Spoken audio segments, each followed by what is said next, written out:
Good morning students. आज हम database using MS access 2013 में डिफरेंशियल इंटीग्रिटी रूल्स को पढ़ने वाले हैं। जैसा कि पिछले वीडियोस में हम ये देख चुके थे कि हमने अपनी डेटाबेस की दो अलग अलग टेबल्स को तैयार किया और उन दो अलग अलग टेबल्स को ज्वाइंट करने के लिए हमने रिलेशनशिप मेथड का यूज किया था। अब यहाँ रिलेशनशिप में भी हमने कुछ अलग अलग टाइप्स देखे थे, जिसमें 1 to 1 relationship, 1 to many relationship, many to 1 relationship और मैनी टू मैनी रिलेशनशिप के बारे में हमने पढ़ा था। पर आज हम रिलेशनशिप से जुड़े हुए एक नए टॉपिक के बारे में डिस्कशन करने वाले हैं, जो है डिफरेंशियल इंटीग्रिटी रूल्स। तो आइए हम स्टार्ट करते हैं differential integrity rules. Differential integrity rules को सबसे पहले समझ लेना बहुत जरूरी है कि आखिर ये चीज है क्या, किस तरह से आप इसका यूज करेंगे। तो यहाँ पर जैसा कि आप देख पा रहे हैं, यहाँ पर लिखा हुआ है कि इसका उपयोग किसी डेटाबेस में तैयार की गई टेबल या एंटिटी में किसी भी तरह के मॉडिफिकेशंस को आसानी से करने के लिए किया जाता है।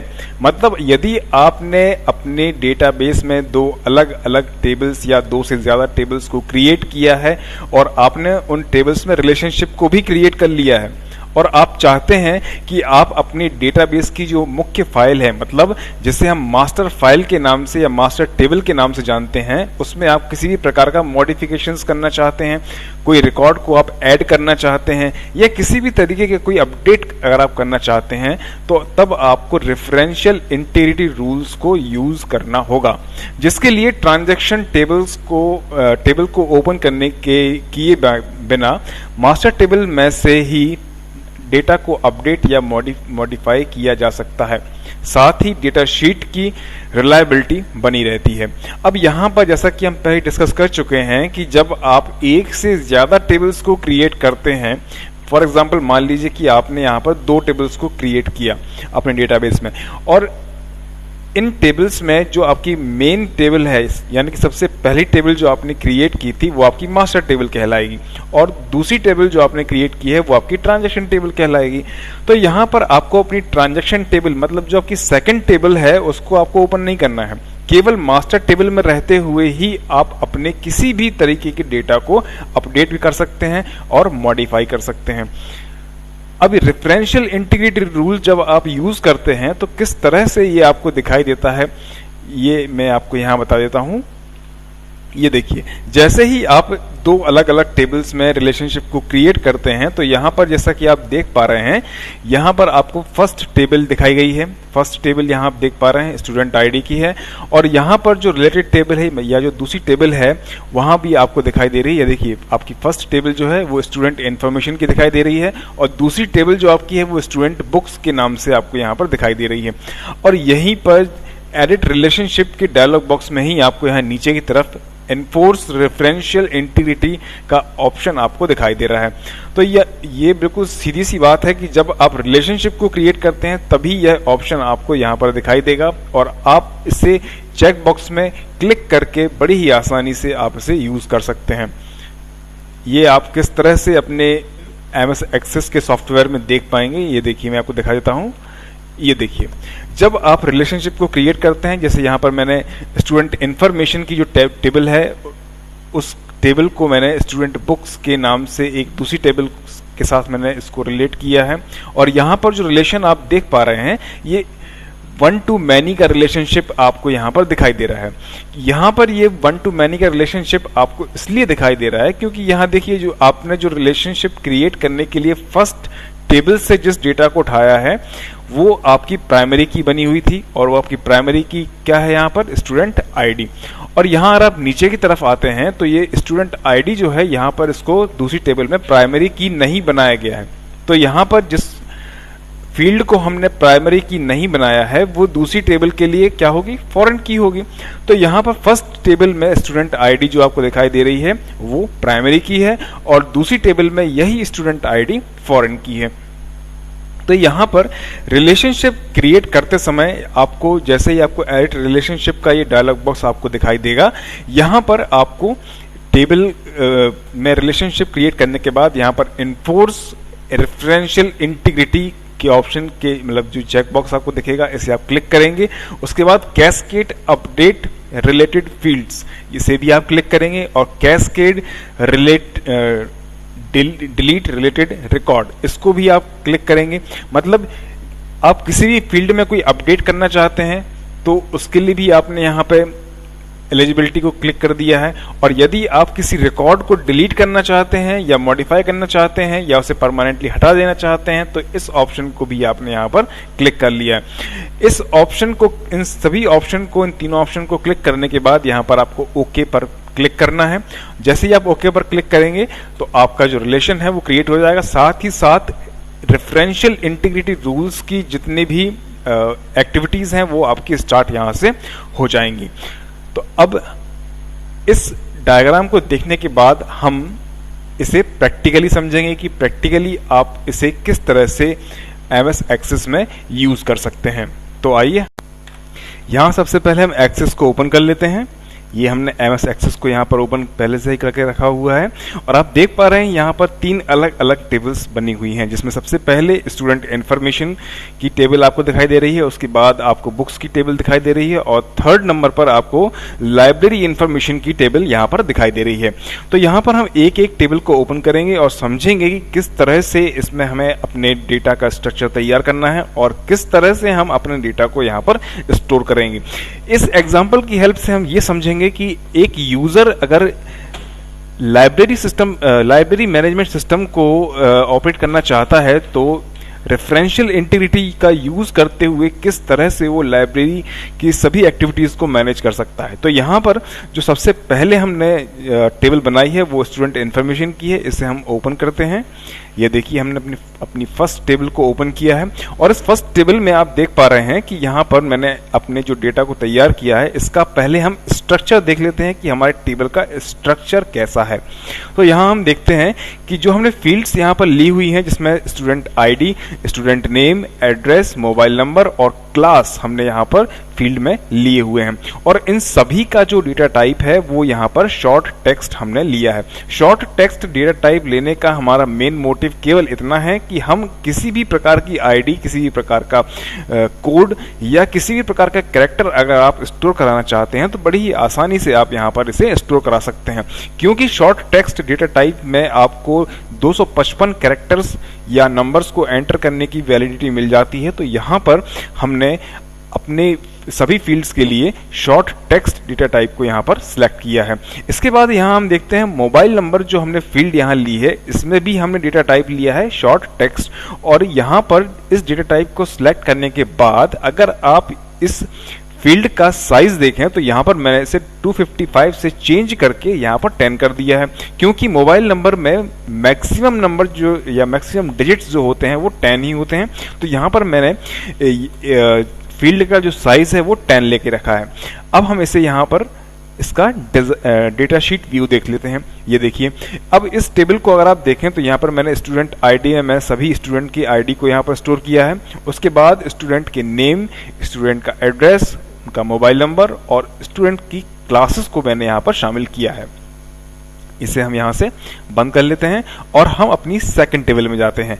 सेकंड टेबल का भी हम स्ट्रक्चर देख लेते हैं। ये डिजाइन व्यू में हम आते हैं और यहाँ पर जो टेबल स्ट्रक्चर में आप देख पा रहे हैं हमारी पहली जो फील्ड है वो है लाइब्रेरी सप्लाई नंबर, उसके बाद student ID, book ID, price और बुक नेम। यहाँ पर इतनी फील्ड्स को हमने क्रिएट किया है और इन सभी फील्ड्स का डेटा टाइप जो है हमने शॉर्ट टेक्स्ट लिया है। यहाँ हमने किसी भी डेटा टाइप की प्रॉपर्टीज को चेंज नहीं किया है।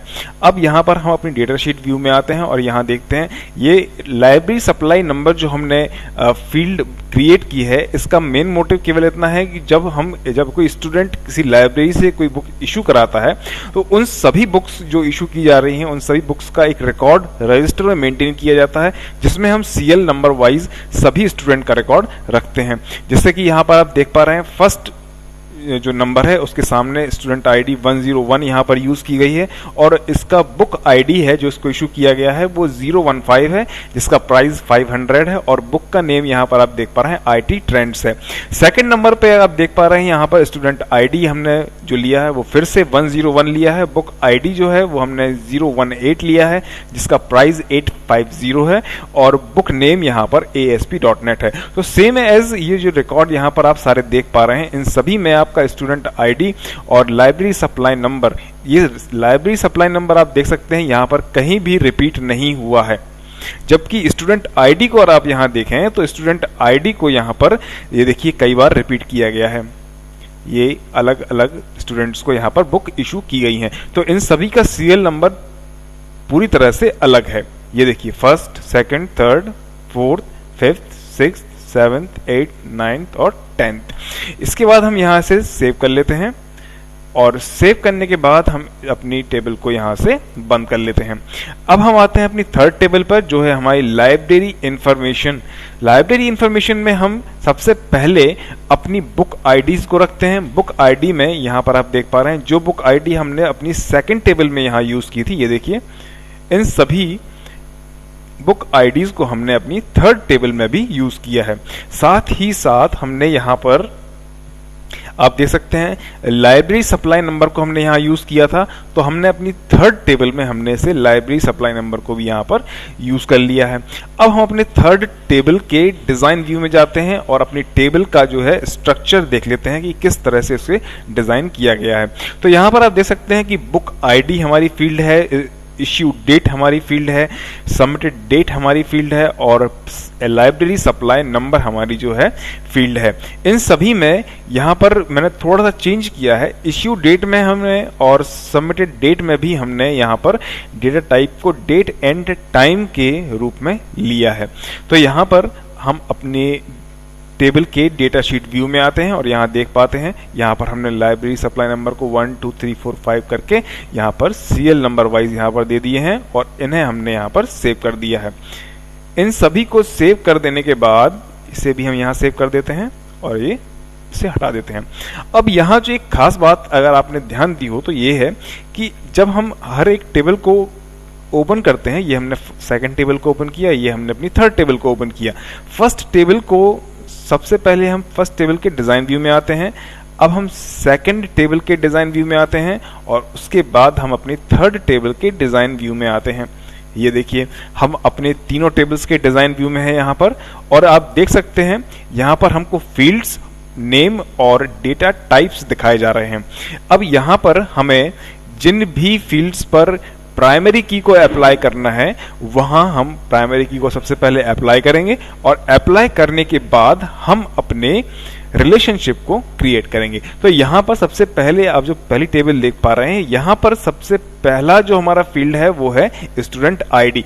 क्योंकि स्टूडेंट आईडी हमारा एकदम यूनिक डेटा हो सकता है, क्योंकि स्टूडेंट को जो हम आईडी इशू करते हैं वो पूरी तरह से यूनिक होती है और एक आईडी जिस स्टूडेंट को एक बार इशू कर दी जाती है वह आईडी किसी दूसरे स्टूडेंट को हम इशू नहीं कर सकते।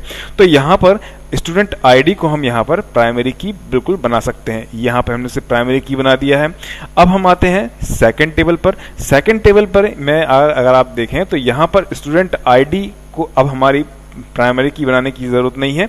अब यहाँ पर लाइब्रेरी सप्लाई नंबर की अगर हम बात करें तो लाइब्रेरी सप्लाई नंबर, जैसा कि हम पहले ही बात कर चुके हैं कि जब आप रजिस्टर में कोई रिकॉर्ड को मेंटेन करते हैं तो आप सीरियल वाइज 1 2 3 4 5 करके आप सीरियल नंबर्स को यहाँ पर एंटर करते हैं। तो सीरियल नंबर किसी टेबल या किसी कॉलम में दोबारा से रिपीट नहीं होते हैं। मतलब अगर मान लीजिए कि आपने 1 से लेके 10 तक के नंबर आपने अगर स्टोर किए हैं तो 1 केवल उस कॉलम में एक ही बार यूज किया जाएगा, दोबारा से यूज नहीं किया जाएगा। तो यहाँ पर ये हमारा यूनिक डेटा हो सकता है, तो यहाँ पर हम इसे प्राइमरी की बना लेते हैं। अब हम बात करते हैं अपनी तीसरी टेबल की। तो हमारी जो तीसरी टेबल है यहाँ पर बुक आईडी को हम प्राइमरी की नहीं बना सकते। क्यों नहीं बना सकते? क्योंकि एक बुक को हम एक से ज्यादा लोगों को इशू कर सकते हैं, तो यहाँ पर जो बुक आईडी है वो रिपीट हो सकती है। अब क्योंकि जिस कॉलम में आप प्राइमरी की को अप्लाई करेंगे, जिस फील्ड में आप प्राइमरी की को अप्लाई करेंगे, उसमें कोई भी रिकॉर्ड डुप्लीकेट या दोबारा से रिवाइज नहीं होना चाहिए। तो यहाँ पर हम यहाँ प्राइमरी की को क्रिएट नहीं कर सकते। इश्यू डेट में भी हम प्राइमरी की को सेट नहीं कर सकते। क्यों नहीं कर सकते? इसलिए नहीं कर सकते क्योंकि एक डेट में हम कई लोगों को बुक इशू कर सकते हैं। तो यहाँ पर डेट जो है बार बार रिपीट हो सकती है, सबमिटेड डेट में भी सेम एज ये केस हो सकता है, पर लाइब्रेरी सप्लाई नंबर में ये केस नहीं हो सकता है। तो यहाँ पर हम लाइब्रेरी सप्लाई नंबर को क्या करते हैं, अपनी प्राइमरी की सेट कर लेते हैं और अब हम अपनी टेबल्स को यहाँ पर सेव कर देंगे। एक बात आपको हमेशा याद रखनी है, आप MS एक्सेस में अगर कोई डेटाबेस तैयार कर रहे हैं तो उस डेटाबेस में अगर आप कोई भी चेंजेस करते हैं, फील्ड के स्ट्रक्चर में अगर आप कोई चेंज करते हैं, टेबल के स्ट्रक्चर में अगर आप कोई चेंज कर रहे हैं, तो इस चेंज को आपको करने के बाद या कोई मॉडिफिकेशंस करने के बाद, अपडेशन करने के बाद आपको उसे सेव करना बहुत ज़रूरी है। अब हम अपनी सारी की सारी टेबल्स को यहाँ पर क्लोज कर देते हैं। ये हम थर्ड टेबल में आते हैं, इसे हम बंद करते हैं। सेकंड टेबल में आते हैं, इसे भी हम बंद कर देते हैं और फर्स्ट टेबल में आकर भी हम इसे बंद कर देते हैं। अब हमारी टेबल्स में हमने सभी फील्ड्स को देख लिया है, उसमें फिल किए गए रिकॉर्ड को भी हमने देख लिया है, साथ ही साथ हमने लाइब्रेरी सप्लाई नंबर को भी समझ लिया है कि लाइब्रेरी सप्लाई नंबर क्या है, किस तरीके से आपको इसे यूज करना है। अब हम डेटाबेस टूल्स पर जाते हैं और यहां से रिलेशनशिप का जो ऑप्शन आपको यहां दिखाई दे रहा है, इसे आप ओपन करेंगे। ये मैंने इसे ओपन कर लिया है और हमारी तीनों टेबल्स यहां पर हमें दिखाई दे रही हैं। यदि कभी किसी केस में आपको ये तीनों टेबल्स यहां पर ना दिखाई दें तो आप क्या करेंगे, यहाँ पर शो टेबल का आपको ऑप्शन दिखाई दे रहा है, इसे आप क्लिक करेंगे तो यहाँ पर आपको ये तीनों टेबल्स दिखाई देंगी। जो टेबल्स आप क्रिएट करते हैं अपने डेटाबेस में, वो सारी की सारी टेबल्स आपको यहाँ पर दिखाई देती हैं। एक एक टेबल को आप यहाँ से क्लिक करके अपने विंडो में उसे ऐड कर सकते हैं। इसे आप यहाँ से क्लोज कर दीजिए और क्लोज करने के बाद यहाँ आप देख सकते हैं तीन टेबल्स जो हमारी बनी हुई है, जिसमें फर्स्ट हमारी जो टेबल है वो स्टूडेंट इन्फॉर्मेशन की है, उसके बाद सेकंड टेबल जो है आपको दिखाई दे रही है वो हमारी बुक्स की है और थर्ड टेबल जो हमें दिखाई दे रही है वो लाइब्रेरी इन्फॉर्मेशन की है। अब यहाँ पर हमें रिलेशनशिप को क्रिएट करना है। अब रिलेशनशिप क्रिएट करने के लिए सबसे जो बेसिक नीड है वो ये है कि जिन दो फील्ड्स के बीच में हम रिलेशनशिप क्रिएट करेंगे उनमें स्टोर किया गया डेटा बिल्कुल सेम होना चाहिए। तो यहाँ पर हम देखते हैं स्टूडेंट आईडी का रिलेशनशिप अगर हम दूसरी टेबल में क्रिएट करना चाहें तो यहाँ पर क्योंकि स्टूडेंट आईडी में आपने देखा है 101, 102, 103 इस तरीके से हमने आईडी को यहाँ पर सेव किया है। और सेकंड टेबल में भी अगर आप आएंगे तो यहाँ भी हमने स्टूडेंट आईडी को 101, 102, 103 इस तरीके से सेव किया है। तो हमारी दोनों फील्ड्स में जो हमने डेटा को यहाँ पर स्टोर किया है ये बिल्कुल डेटा सेम है। तो यहाँ पर हम इसे यहाँ से पिक करते हैं और स्टूडेंट आईडी पर आके इसे यहाँ पर हम रिलीज कर देते हैं। जैसे ही आप यहाँ रिलीज करते हैं तो यहाँ पर आप देख सकते हैं 1 to many का रिलेशनशिप आपको यहाँ पर दिखाई दे रहा है और साथ ही साथ आपको यहाँ पर एनफोर्स रेफरेंशियल इंटीग्रिटी का ऑप्शन भी आपको यहाँ पर दिखाई दे रहा है। तो आप इससे सबसे पहले क्या करेंगे, क्लिक कर देंगे। क्लिक करने के बाद cascade update related fields option को भी आप क्लिक करेंगे और उसके बाद कैस्केड डिलीट रिलेटेड रिकॉर्ड्स को भी आपको यहाँ पे क्या कर देना है, क्लिक कर देना है। अब यहाँ पर होगा ये कि जो आपका सेकंड ऑप्शन है ये मतलब कैस्केड अपडेट रिलेटेड फील्ड, मतलब आप जब किसी भी फील्ड को अपडेट करना चाहते हैं तो ये अपडेशन जो है तीनों टेबल्स में इक्वली होगा। साथ ही साथ यहाँ पर आप देख सकते हैं कैस्केड डिलीट रिलेटेड रिकॉर्ड, यहाँ ये ऑप्शन क्या करेगा, जब आप किसी रिकॉर्ड को डिलीट करेंगे तो ये रिकॉर्ड तीनों टेबल्स में से यहाँ से हटा दिया जाएगा। तो ये हमने ऑप्शन यहाँ पर चालू कर दिया है और इन सभी ऑप्शंस को यहाँ पर ऑन करने के बाद हम यहाँ कर देते हैं क्रिएट बटन पर क्लिक। जैसे ही आप क्लिक करते हैं तो यहाँ आपको ये देखिए इस तरीके से रिलेशनशिप दिखाई देगा। यहाँ पर 1 to many का रिलेशनशिप आपको दिखाई दिया, आपने देखा था अभी, ये देखिए फिर से देख लीजिए आप इसे, ये देखिए ये यहाँ पर आपको 1 to many का रिलेशनशिप दिखाई दे रहा है। तो यहाँ पर ये देखिए आपको यहाँ पर 1 दिखाई दे रहा है और यहाँ पर आपको many का रिलेशनशिप यहाँ पर या many का साइन आपको यहाँ पर दिखाई दे रहा है, इसे आपको ओके कर देना है। उसके बाद अब हम बात करते हैं सेकंड और थर्ड टेबल को अटैच करने की। तो यहाँ पर एक बात आपको याद रखनी है, यहाँ लाइब्रेरी सप्लाई नंबर में हमने जो रिकॉर्ड एंटर किया है और थर्ड टेबल में हमने लाइब्रेरी सप्लाई नंबर में जो रिकॉर्ड एंटर किया है वो लगभग या पूरी तरह से सेम है। इसमें किसी भी प्रकार की कोई फील्ड को हमने या रिकॉर्ड को हमने छोड़ा नहीं है, कोई भी रिकॉर्ड हमारा खाली नहीं है, डुप्लीकेट भी हमारा कोई रिकॉर्ड नहीं है यहाँ पर। तो यहाँ हम लाइब्रेरी सप्लाई नंबर को यहाँ पर रिलेशनशिप में यूज करेंगे। तो इसे हम यहाँ से पिक करते हैं और लाइब्रेरी सप्लाई नंबर पर ले जाके हम इसे छोड़ देते हैं। अब यहाँ समझने वाली बात है जो, उसे आप थोड़ा ध्यान से देखिए। ये देखिए लाइब्रेरी सप्लाई नंबर क्योंकि प्राइमरी की है, क्योंकि ये सेकंड टेबल में प्राइमरी की हमारी क्या है, लाइब्रेरी सप्लाई नंबर, और थर्ड टेबल में भी हमने से क्या बनाया है, प्राइमरी की बनाया हुआ। ये देखिए यहां भी हमने से प्राइमरी की बनाया है और यहां पर भी हमने से प्राइमरी की बनाया है। तो जब दोनों टेबल्स में कोई एक पर्टिकुलर फील्ड कॉमन होती है और साथ ही साथ दोनों को ही हमने प्राइमरी की बनाया होता है, तो यहां पर देखिए ये आपको 1 to 1 का रिलेशनशिप आपको यहां पर दिखाई देगा।